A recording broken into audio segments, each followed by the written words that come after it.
Let's move on. December was the first time when the first COVID-19 cases came to light in China. But new findings now reveal that the pandemic could have started in China at least 7 months before that. A new report has thrown up some explosive details.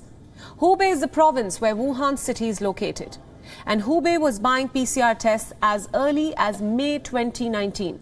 Not a small number, but PCR tests worth millions of dollars. I repeat, all this was happening in May of 2019. Now we know that China announced its first confirmed infection only in December. So why were Chinese officials buying so many PCR tests in May?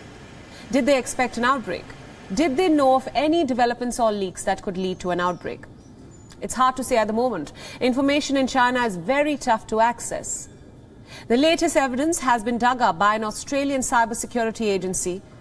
It contains details of public procurements, tenders from Chinese agencies in Hubei who wanted to buy PCR tests.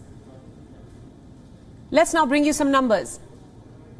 During 2019, Hubei spent more than $10 million on PCR tests. And in 2018, Hubei spent a little more than $5 million on PCR tests. So the spending nearly doubled from the year 2018 to 2019. And there was a sudden spike in orders from May of 2019. But what explains this spike? Who was buying these tests? Chinese universities, Chinese military, the Chinese Center of Disease Control. They are all key stakeholders in Hubei. All of them had an alleged role to play in the beginning of the pandemic. Look at the pattern. Orders from Chinese universities doubled after May 2019. At the Chinese Center for Disease Control, PCR test purchases jumped by 5 times. At animal testing bureaus, the orders surged 10 times. The first major purchase order dates back to 27th of May in 2019. And here is a copy of that. Who is the buyer? The Chinese People's Liberation Army Airborne Hospital. Yes, this is the Chinese military. They bought something called the fluorescent quantitative PCR instrument. It's a piece of equipment used in PCR testing. Reports suggest that the Chinese military did not even have to pay for this. The supplier, Sinopharm in this case, ended up gifting the instrument to the military hospital.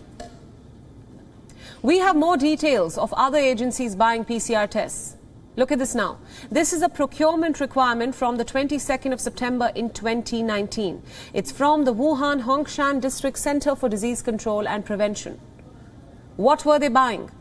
Pathogen detection equipment.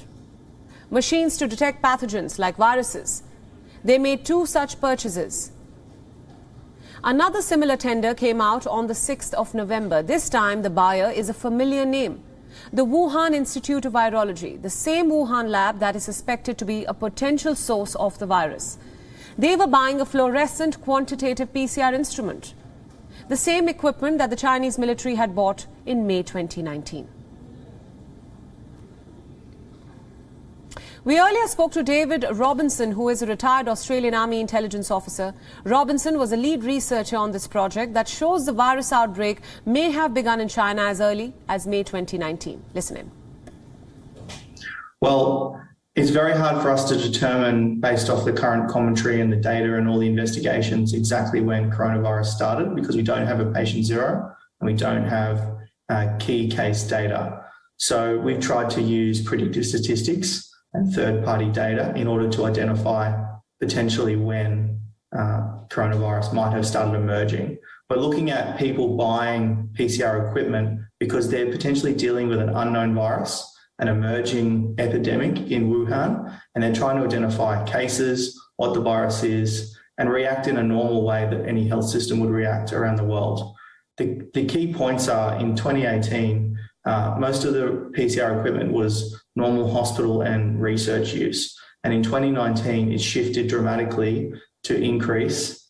And those drivers, those institutions that drove the growth were from the Centers for Disease Control in Hubei province, significant growth from them, and the Wuhan University of Science and Technology.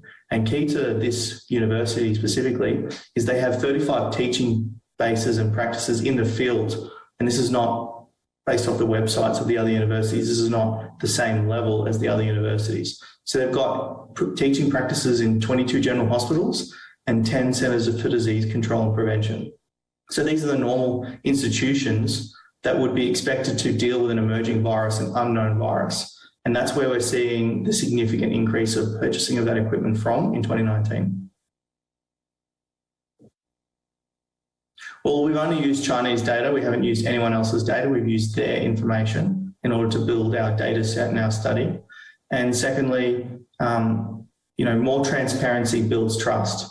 And there's been a lot of commentary around the world about the lack of transparency, the lack of ability to access data, the lack of ability to identify a patient zero, and the lack of cooperation in all those international investigations conducted.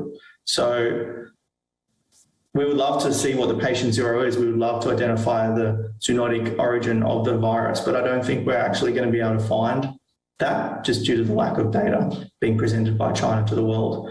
So all we can do now is use predictive statistics and third-party data points in order to box around the potential answer to all the public's questions, which is a global public, really.